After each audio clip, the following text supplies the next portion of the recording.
Hey, Dennis, I want to welcome you here and stuff to Thank you. Thanks our so first much. Installment here of Antelope Valley Veterans Talk Radio, thanks Good. to Aerotech News. And, Delighted to be a veteran, delighted to be here. absolutely, and it's always good. You and I have had kind of a great history together for Sure such we a have. long time. Go back quite a ways, and of course, everybody knows you as the past editor of the Valley Press. Yeah, boy, a long time ago, 2015. Right, and there you go, and it was always great because having a person that was a veterans advocate, in positions like that in a paper. We had some real opportunities to do things there for a very long time at Valley Press, but I've got to tell you, I love what Aerotech News does in support of veterans. Oh, Very cool. active supporter.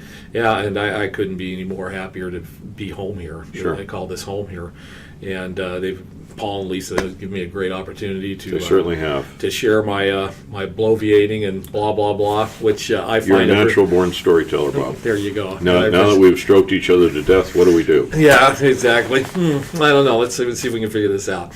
A lot of people, once again, we've seen you, in the veterans community out here, working. You work at where now? You're at the High Desert. I'm a High Desert Medical Group, and I have a veterans community outreach role there. Every now and then there is a veteran to work with in therapy for some issues relating to their service, but more often it is a matter of helping with things like the Veterans Outreach that Grace Resources organizes. Correct. There's also Coffee for Veterans and the Community Coalition and various other groups. And Right. what you're looking for are the good faith players. Mm-hmm.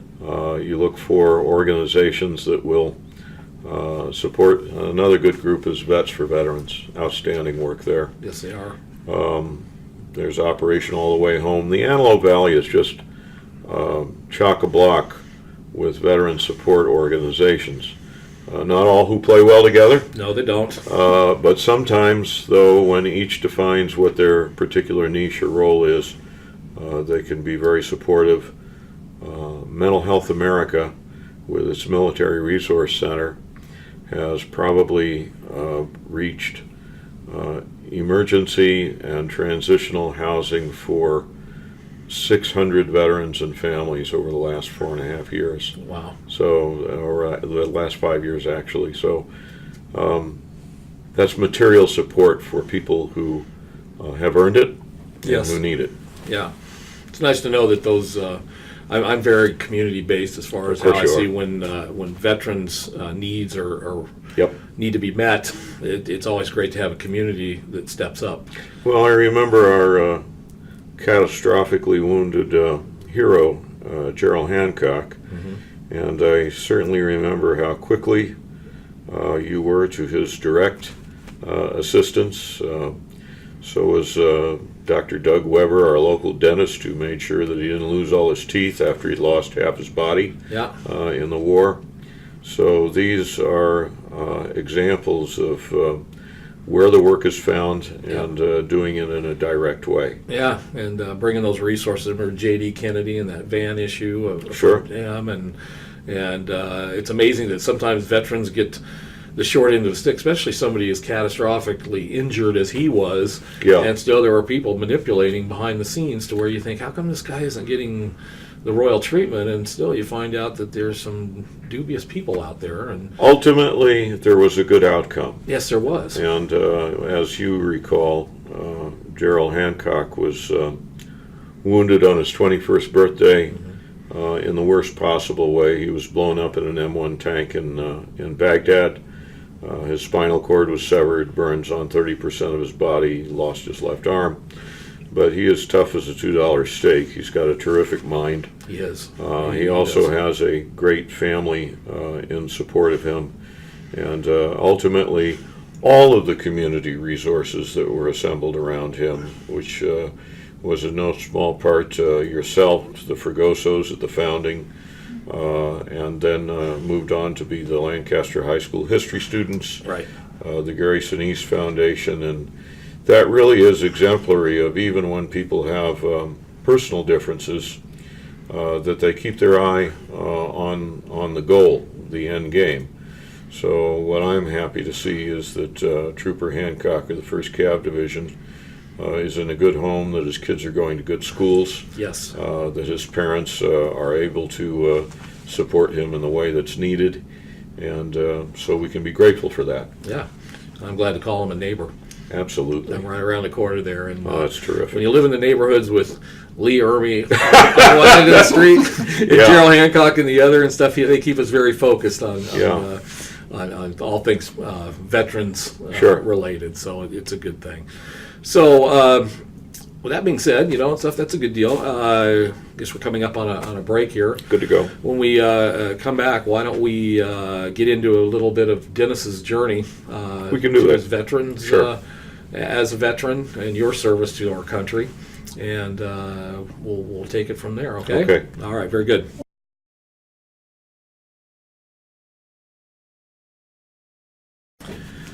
So Dennis, we all had our journey to standing, our feet in those little painted footprints on a faraway induction center Yeah, somewhere. it's like Osarian in Catch-22. What happened? What happened exactly? And so we all had our different journey to get there. Give me a little bit of your background as a young guy, and how you ended up in the United States Army. Okay. Well, I was a sandal-wearing, long-haired hippie looking for trouble in the streets until I realized I really wasn't making my way in life, and I had to get something going. Mm-hmm. So I was in the first cycle or class of the all-volunteer Army when Nixon ended the draft. Correct. Everybody was coming home from Vietnam. People weren't going over. So my training put me in armored cavalry squadron on the East German border, and I also got to go to airborne training and jump school, qualify as a parachutist in Wiesbaden, Germany, with the 8th Infantry Division. Right. Yeah. What part of the country do you hail from? I'm a Los Angeles guy. I'm an Okay. East San Fernando Valley kid. We came from a light blue collar neighborhood in Sun Valley, and not so many of us were actually expected to go to college, but we have a couple of state senators who've gone to prison, a couple of B-list stars, and somebody who got to work at newspapers for a while. Wow. But what I wanted to learn how to do after the Army was to be a writer, and so I went to journalism school at Pierce College. You had a pretty decent GI Bill. I went to school on the GI Bill, Yeah. and I would say for anyone who is in service now, that the post 9/11 GI Bill is the best GI Bill since World War II. The thing that really matters about this is that anybody on the GI Bill maintain their class load. That Correct. they maintain their class load and their grades, and if they are coping or navigating post-trauma stress, to get into counseling so that they can maintain their classes and their grades, because if you lose it, you can't use it again. Right. Okay? Yeah, that's important message, and a lot of the how would you say this, when we get out of the military, I hope the briefings are up to snuff like they were when we departed, of what's available. I don't think any transition assistance program can be enough. They are probably better now than they were 10 years ago when the war was at peak. But we still find a lot of post 9/11 veterans getting out and have been disoriented to a transition into civilian work and society. So there are a lot of counseling programs. One of the very strong ones is the VA affiliated. It's not a VA hospital, but the VA Veteran Center counseling programs. We've got one in Palmdale. It is terrific for people who have either had a combat experience or anything that would have imposed post-trauma stress on them. The VA Vet Center is a way to go.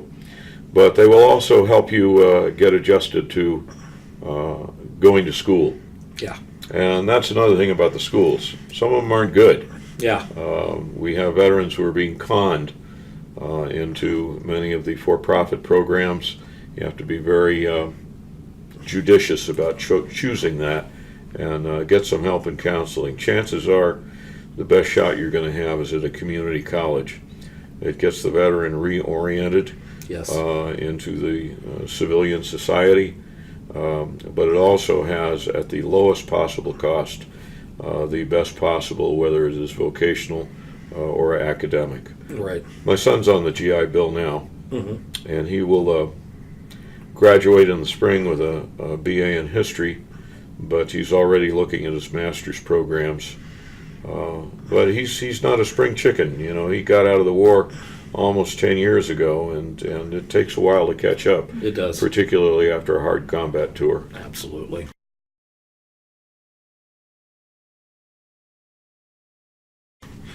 So I was thinking, once again, your transition from leaving the Army Right. and going off to college, what that kind of looked back, because you and I are kind of kindred, because I went in when the draft went away. Right. And went the volunteer route. Right. And going in there, and we still had, once again, that GI Bill we had even back then was Sure. was fairly decent. Pretty good. It was pretty decent. But what that looked like for you, I mean, This is what happened. Both of us are Cold War veterans. And one great advantage that we had when we re-entered was we didn't have a load of combat trauma or stress imposed on us. We maybe had some readjustment issues, and we also were looking forward to being civilians again so we could grow our whiskers Yeah. and go find some girls and have some fun. right. Anything that is complicated by combat trauma, we know that veterans have about half experience some form and half do not. And there are lots of different explanations for that. But I didn't have PTS to put up with. My son certainly did, and many of his brethren. And actually, what happened during the post 9/11 wars was the thing that helped shift my career from an active 30 plus years in journalism. Mm-hmm. Good deal of it was military journalism. I got to go to Iraq as an embed, and that ended up being a different kind of education.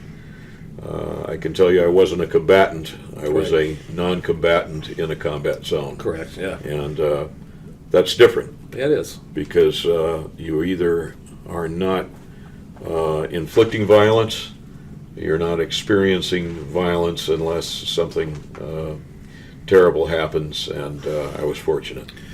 We come back. I want to ask you a little bit, because the fact that we are Cold War warriors, we did not serve in combat, even though we realized that the enemy we were facing, we were talking about thousands of miles Sure. instead of staring down the barrel of a gun at somebody. It was a very dangerous world Yes. that we were in, and it doesn't take away from those that we were in harm's way in a sense, but we didn't deal with the drama and the stress of something like that. Like my brother was a missile silo guy that every day that he went down into the silo and he saw those doors close as he was going underground. Realized My friend who was a Vietnam combat draftee is very respectful or very kind in his appraisal. He says, you guys had a lot of stress. And also Dick Rutan, Yep. who flew so many Wild Weasel missions in Vietnam, also said that real tension was putting a nuclear weapon in an aircraft and then taking off with it. yeah, So that was part of your experience. My experience on the East German border was, whether it was Stasi or Deutsches Demokratische Republik, the GDR troops, or the occasional Soviet military liaison, we looked at each other at about the same distance you and I are sitting. right.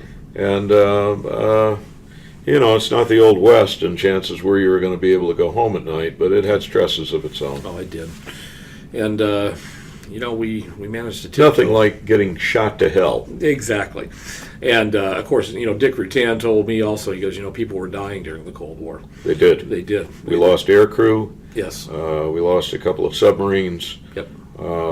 I lost some friends actually in the Federal Republic of Germany, parachute accidents and Sure. And violent death. Sure. So when we come back here, I want to talk to you about the Vietnam vets that we served with, Yes. that we ended up in the same units with, that Yes. we could see the problems with. So Sure. we'll carry on with that right after this.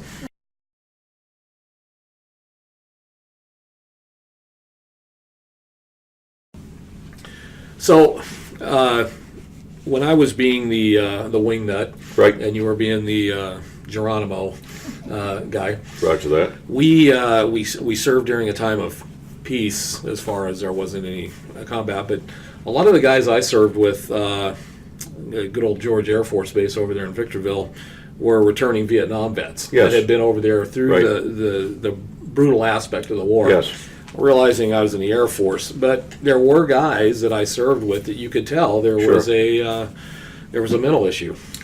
I had friends. We were in a free fall parachute team, so we had a sprinkling of special forces guys, and they all rode rocket motorcycles. What they call the crotch rockets. Yeah, absolutely, yeah. And Living on the they edge. were having their difficulties with adjustment to a non-conflict situation. There also was a lot of drugs in Army Europe. It was terrible, and we almost lost a different kind of war there. There was all kinds of variety of Vietnam veterans. There were the people who you would call the quiet professionals, and there were also people who had done a front load of drugs, and there were people who were messed up, and there were people who were the very best kind of soldiers. But Vietnam certainly imposed a toll on the more than 2/3 of the draft force, who were a couple of million guys who played by the rules, did what they were told, answered the call. The group point man of the Antelope Valley and the Antelope Valley Wall Committee really is one of the noble-hearted community initiatives. But our friend Trooper Mike Bertell with the 101st Airborne, he was typical of a guy who got the trifecta. Yeah. He had a life of his own. He had a business in the San Fernando Valley, and a girl, and a '56 Chevy, that American Idol. And he was drafted. That was one hit. Drafted into infantry. That was the second hit. The third, he was sent to the Cambodian incursion with the 25th Infantry Tropic Lightning. And when they finished where they weren't actually there, with that end of the war, they went to the 101st Airborne, and his unit got mauled. Yeah. Mauled. So having said that, he's a very open-hearted, humble, noble-hearted apostle of the Point Man, Antelope Valley, which it has a faith orientation, but they don't wear it on their sleeve. Right. They work as a talking amongst themselves, talking therapy circle, and some of them overlap into groups like Vets or Veterans, or go to the VA Vet Center, or go to the Coffee for Veterans. But the Vietnam soldier really was the reluctant warrior who had to do his or her duty, Right. and they came back with a front load of toll on it. Yeah, I always find it the carry on to our current generation of returning war veterans that, the Vietnam vet is sending a message today, because for me the struggle is when we go out and we go to these homeless encampments to where there's veterans living out Yes. in the boons out Yep. there, and they are very bitter. A lot of them want to be there, Yep. A lot of them don't want the help. But the mindset comes to an individual that I ran into with a group of other people that we were down in the Santa Clarita Newhall area, and we came up on this encampment, and we were talking, and one of the gentlemen was a Vietnam veteran, and he spoke of, he goes, "Where were you 40 years ago when I had a life to live? You're coming to me now that I'm Sure. in my 80s, Right. and I go, and now you want to give me help." I go, "But my life's almost to an end now." And Yes. I go, when I came back from Vietnam, when I needed the help, you were nowhere to be found. So I carry that on, and that's made a very heavy impact in my life, because now when I look at our returning veterans from war now, let's make sure that 40, 50 years from now, they're not sitting in an encampment somewhere and they say, "Where were you when I came back from the war zone?" Honestly, I think that is a lot of the work right now. Mhm.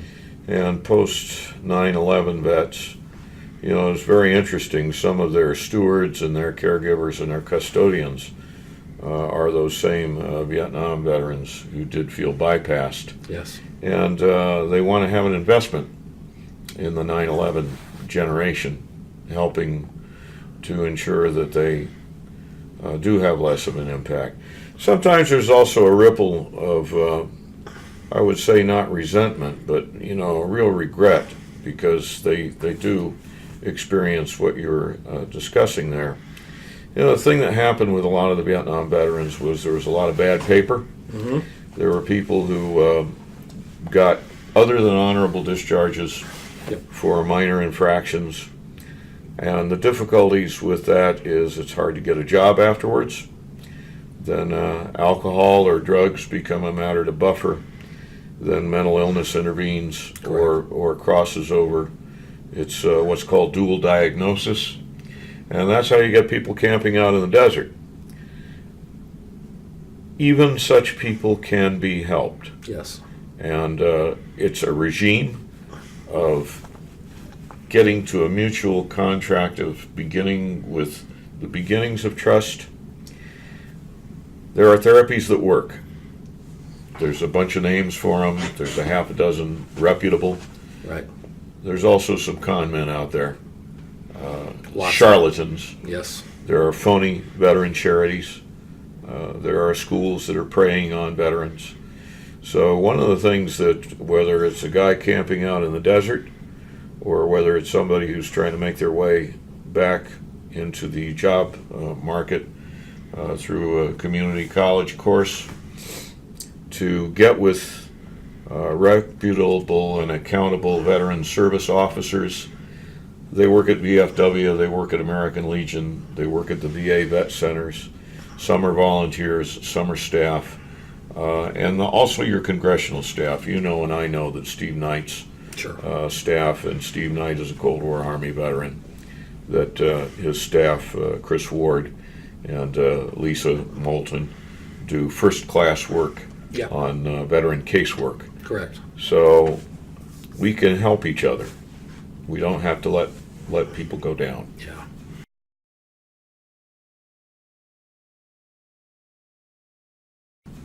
So I look back at that time period because in the nation at that time, here I was in the Air Force, and I looked at the Vietnam veterans as I was also looking at resources. Yes. Where Vietnam, where we were keeping F-4s and 105s in the air, Sure. were with baling wire and duct tape, because we weren't spending money on our returning men and women from the war zone, and we didn't have really a budget to work with. And of course, like you were saying, a lot of the paperwork was inadequate. The follow-up, the getting out of the service was very You served lacking. in the Air Force during, I think, the administration of Jimmy Carter. Jimmy Carter, correct. Now, without getting political about that, Mhm. it's accurate to describe that there was a deterioration of force that happened between 1975 and 1980. Yes. A great deal that had to do with Ronald Reagan's election. Yep. Had to do with revitalizing forces. Military. Yes. And that rebuild was very necessary. Mhm.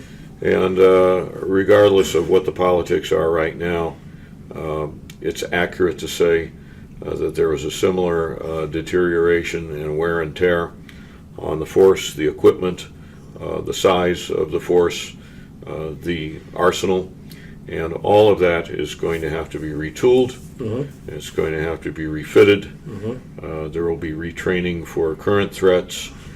The other thing we understand is that most soldiers, sailors, airmen, Marines, coasties, the vast majority of them, about 90%, are going to serve one hitch, like us. Yes. They are the mainstay. They are what we call the rank and file. And that 90% is the returning veteran. The other 10% is a professional NCO corps that's very professional, and a professional officer corps, professionalized officer corps.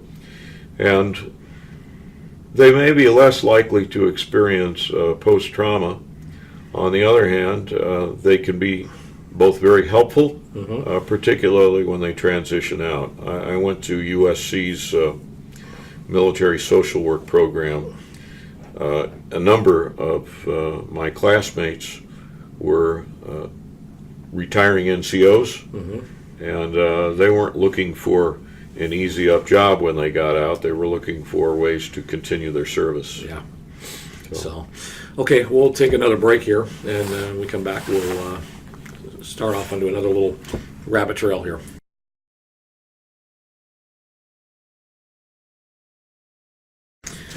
So, you and I have spent many times together, Yes. traversing the San Luis Valley through all kinds of veterans programs. Gosh, I go back to the World War II memorial at the end of the 90s. Well, when we met, you helped enormously, Bob, on the Our Heroes presentation. It was a Valley Press talking forum at the Antelope Valley Fair. Absolutely. And you found us a Jeep from Audie Murphy's outfit, a bunch of artillery netting, and a half a dozen camp chairs from the World War II Memorial Drive. Yeah. We got to interview together people like Pete Knight, who was a giant of a little man, a little big man, Yeah. biggest. Yeah. We got to interview Korea War Marines, Carl Barnes. Carl Barnes, a POW escaping in a haystack, Yeah. with Germans sticking pointy things in the haystack. Yeah. So that's how we met. Absolutely. And I still have copies of that Valley Press Special Edition newspaper that went out for that program. Very cherished when I look back through through that time period and realize that those people we interacted with and we traversed the valley with many a time are Sure. all gone now. Many of them are gone. We're losing them. Over the holiday, Mike Bertell of Point Man and myself, we went down to Bob Hope Patriotic Hall in Los Angeles, and it was the 100th birthday of Master Sergeant Felix Jameson, who we profiled recently in Yes. Aerotech News. And Master Sergeant Felix Jameson was a man of color who grew up as a child in the Jim Crow pre-civil rights South. He volunteered for the Army in 1940 because he already had a driver's license. Yeah. He had driven a lumber truck. Nice. So he was early put into the Army Transportation Corps, and by 1944 he was a master sergeant, and he took the first truck ashore with General MacArthur on the return to the Philippines. Felix is right here, right now. I mean, he's in Palmdale. Yeah. So we do have giants in the earth on both sides of the daisies, and Yeah. we're lucky to have a little bit of living treasure. We do, and it's hard to think of all the people that were on my original World War II team. Charlie, Yes. D-Day survivor, Skip Lippert, one of those guys, the women, the Florabells, the Ty Killens, The Women's Air Pat Service Bells and pilots, stuff, it was the Waves, individuals like that, the Boys of the Boulevard. There's a few congressional gold medals there. Yes. One of our recent Senior of the Year nominees for High Desert Medical Group, her name is Naomi Tanikawa. And Naomi Tanikawa spent her childhood in the internment camp in Colorado, behind the wire. Her father, the elder Tanikawa, the Army came looking for him. He was 40. He had served in World War I. He was with the 3rd Infantry Division, the Rock of the Marne, putting machine guns on German troops who were trying to break through to Paris. Wow. He was initially with Colonel Douglas MacArthur in the 42nd. Why would a Japanese American, when almost all were stewards and service and support troops, end up as a non-commissioned officer or machine gunner? Douglas MacArthur was raised in the Philippines by Arthur MacArthur, hero of the Civil War, Right. and of Manila. And he wanted Asians. So Sergeant Tanikawa was there in 1918. His wife was furious that he would leave the internment camp and leave her to 4 children to take care of, whose civil rights had been violated, to serve. But he went to the Military Intelligence Service in the Pacific, and he translated and interrogated.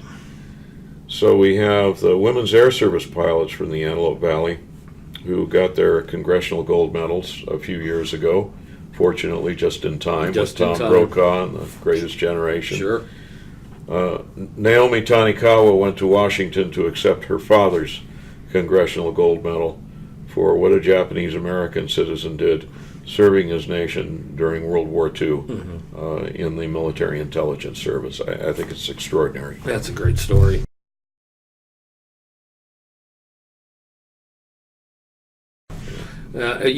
Thinking back on the other people that you've interacted from the Antelope Valley from that time period, from the Greatest Generation, the one person that really moved you as far as their story, their personal story. I know there's so many, and each one has their own unique aspect, but a lot of them that I would travel with would bring me to tears more times than I care to speak of. But Charlie, who lost his brother, Yes. when he would speak to classrooms of young people, and it was always hard to fight. Tell me your most moving story, Bob. Oh, my most moving story. Oh boy.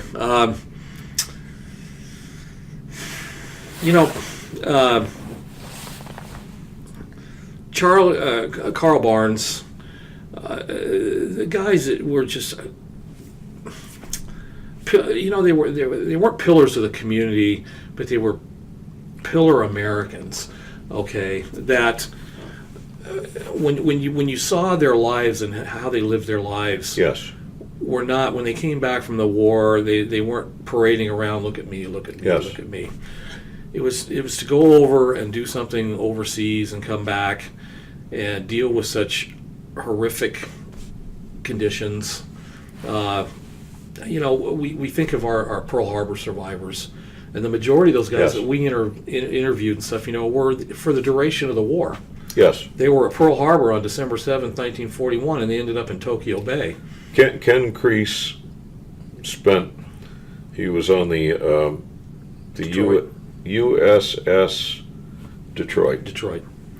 which was a 4-stacker World War I cruiser, Correct. a World War I vintage cruiser, and it was in the Aleutian Islands, which was the only place where the Japanese landed on American territory. Right. There was a battle there that was tough, and he had 4 years, no shore leave, from baby sailor at 17, 16, to his 21st birthday. And then he went on to, as you say, this American pillar life. He, like so many of those guys, became nuts and bolts of the Antelope Valley's aerospace military aviation Yes. community.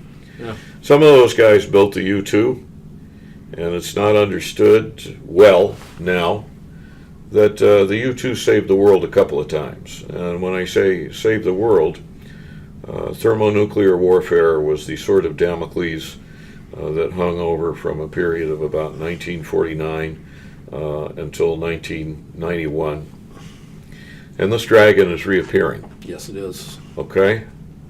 That U-2 provided the intelligence that provided the information so that Presidents Eisenhower and Kennedy could make quality decisions that brought us back from the brink of human annihilation.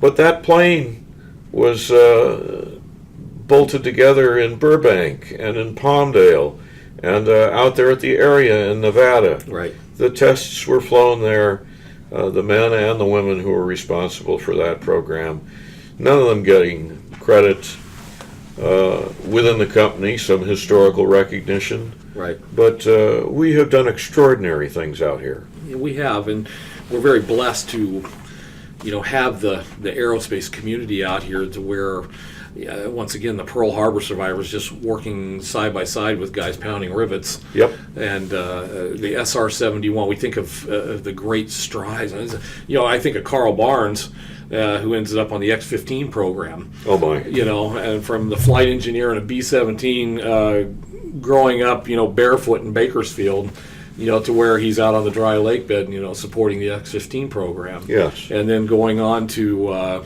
so Pete Knight was out there somewhere. Carl Barnes absolutely. was out there somewhere. And absolutely. And there's a lot of connection. When the time came for Carl to retire, and a lot of stuff that he couldn't talk about because some of his inventions were made. Matter of fact, he gave me a lot of the stuff that the reason the F-18 flies so well today is because of his invention that he managed to come up with. That helped alleviate a structural problem with the tail fins with turbulence going over across them. I go, my God, Carl, how did you basically come up with that? And he goes, it was on the test bench. I didn't have to go up to Mahogany Row.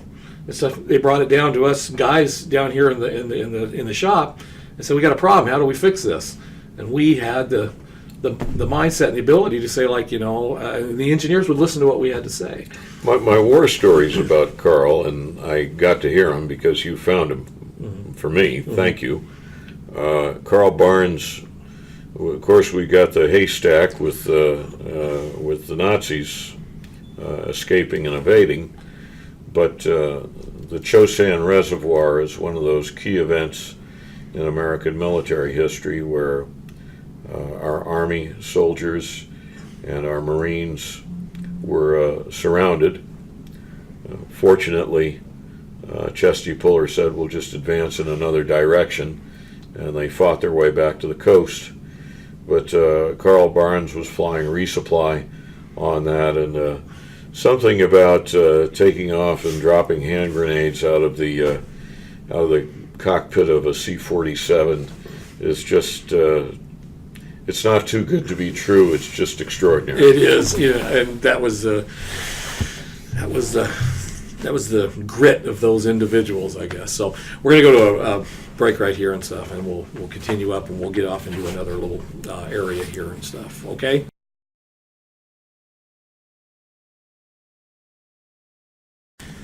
So on my radio show, I got into a tradition, and I'm going to continue to carry it on. And it has to do with this American flag here that's folded up. And I always have an interviewee, I guess that's the way we would say that stuff, to hold that.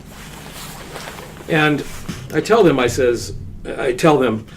that came and was flown aboard the USS Arizona. Oh my! That flag.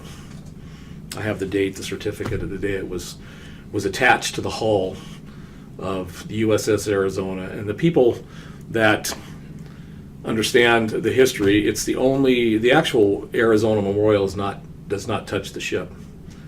The only thing that touches the ship is that flagpole, and yes. That flag is ran up every day. Oh my! And comes down, and it's attached to that ship with those 1,000 souls. Yes. That are buried in the bottom of that stuff. Yes. You think of America, where we're at today, and when you hold something like that the meaning, personally, what do you take from that in America today? In a very personal and kind of egocentric way, because we all have our own story. I went to meet with my son at Marine Corps Base, Hawaii, as soon as he had returned from the Second Battle of Fallujah, which took his youth, his innocence, and about 52 of his close comrades. So we went to the Arizona. Now, when I go there, it's basically the memorial is a church. Correct. And Garrett went there and made a salute for every single Marine listed on that memorial, and then one big one to cover everybody else, because that's how those Marines are. It's a bit of a cult. Yes. But I also, when I feel this, I feel Skip Lippert. I feel Bill Gillis, who was the columnist for the Valley Press, who was there at Pearl Harbor.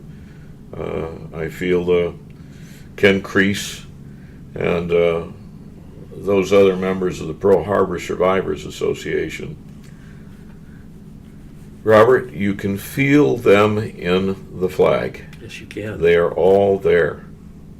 So that's that folded flag. Yeah. I've had a lot of vets and a lot of good-hearted stories come from individuals folding that flag, and eventually someday that flag is going to find its place to a hallowed place. If you go to the Pearl Harbor Memorial any year currently, there are going to be Japanese tourists. Correct. There's also going to be serving Japanese naval officers. They're about half our age. And it is demonstrative, and even the Pearl Harbor survivors will acknowledge this, that old enemies can ultimately become good friends, and that we need to stay connected to one another. Yeah.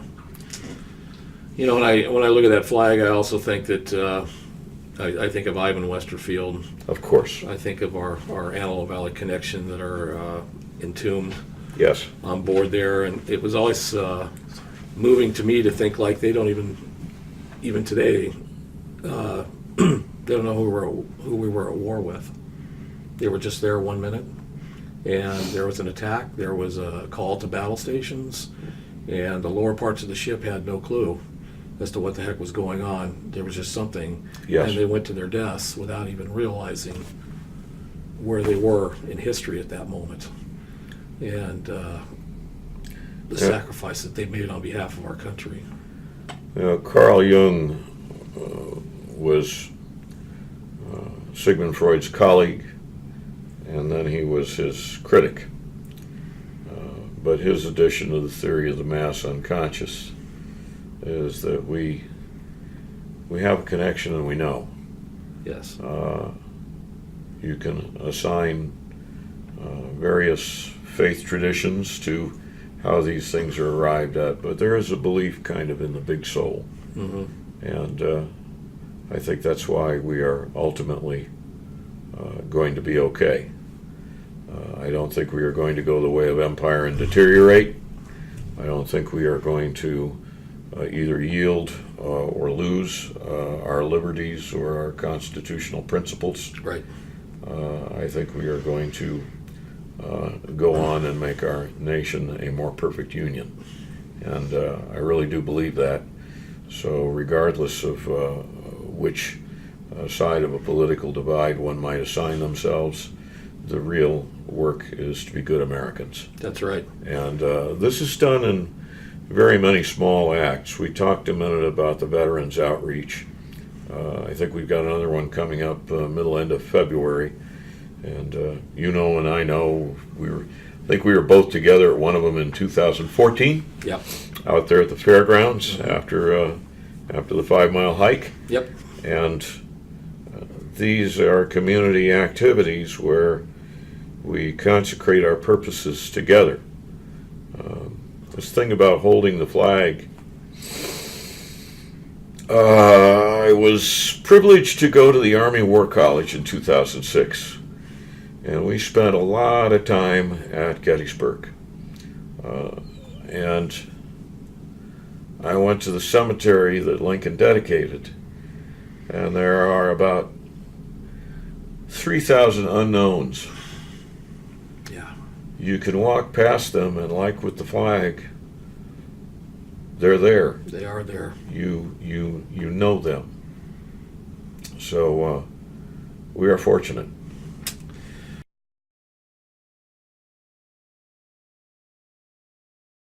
Well, you're an inspiration to a lot of us. You Thank you. you carry the best of our men and women with you every day. I think all of us that live in this community and have known you for all those years realize that you're the real deal, and we appreciate everything that you bring to the table, everything that you do. And we speak of America coming together, and I think you, as many of us, realize that the education of our young is key. It is. To making sure that the sacrifice behind this flag is never lost, and that we seem to be fighting an uphill battle with a lot of stuff, but we will overcome. What was so heartening over the holiday was at Wreaths Across America. If you saw on that chill, beautiful Saturday morning before the Christmas holiday, Lancaster Cemetery with so many people of service who were interred there. I think they're going to bury you there, aren't they, Bob? Yes, they are. Yes, they will. Yep. But, let's not rush it. But that said, the Boy Scouts were there, and the Girl Scouts were there. The young were there in their hundreds with their elders, with their grandparents. There was about 300 people there that day. Yes, there was. And Largest gathering we'd ever had. you catch that many hundreds at a community event on a Saturday morning, and the flame has been lit. Yes. So don't let anybody shortchange it. Don't let anybody play the critic. It was about service and consecration. So we all have our work to do in ways that we can do it. Yeah. I want to thank Now, I've got to ask you about the Pete Knight Veterans Home veterans. You have something you do. What do you do? Every month I go out there, and I've been doing it for years now, to where it's pizza, beer, and and a movie or something, and we go out there, and it's a chance for those guys just to basically eat unhealthy food, Yeah. and enjoy an adult beverage. And I usually find entertaining stuff to where early on it kind of morphed itself from basically being movies to where I go out and find documentaries or very interesting things that it doesn't burn up a lot of their time, but grabs them. Sure. And it's always a joy to go out there, because they're the best guys to hang out with. Absolutely. Because they appreciate what you do, but then they just want to be buddies too. And that's the nice thing about Pete Knight's Veterans Home and the Antelope Valley is the community here is so outraged. As a matter of fact, they have more stuff out there. They have to turn stuff away because we as a community are constantly just showering them with everything. I understand that. Yeah. One of High Desert Medical Group's community outreach is going to be to have some role in support of Pete Knight Veterans Home. Mm-hmm. We have sponsored a table to bring some of the guys we know they like to get out. Sure. So when Vets for Veterans has their dinner at the end of the month, we'll have a table for them. Yeah. But I think what you're doing, though, is remarkable. And it's not rocket science, as the rocket scientists would say out there at the rocket lab in the Right. desert. Right. It's finding something simple that strikes a chord and that it works. Well, and you build up to where it's a first name basis. Sure. It's just Bob. I know you and Andy. Yeah, and even though I go in there and still get my hand slapped because I'll walk past the front desk without my Yep. visitor sticker on there. You got to sign in, buddy. You got to sign in, and people go like, why do they keep getting on Bob's case? He's been coming out here for years. He should have his own employee badge. Well, you got a couple of statees there, and they got to do their work too. I know stuff, so I enjoy going that, and thank you for recognizing that. But once again, it's the Antelope Valley and whole the way they go out there and continue to give to those guys out there. So I'm just part of an overall valley that is just the best. Great. And we do that. So I want to thank you for coming in Good. and hanging out and shooting the breeze with us here for a while and sharing Martin Luther King Day. Martin Gotta Luther get back King's to work. back to service, and we'll see you down the road somewhere. go. And you're good to go. All right. Okay? Thanks, Bob. All right. So we'll see you later, Dennis. Yeah.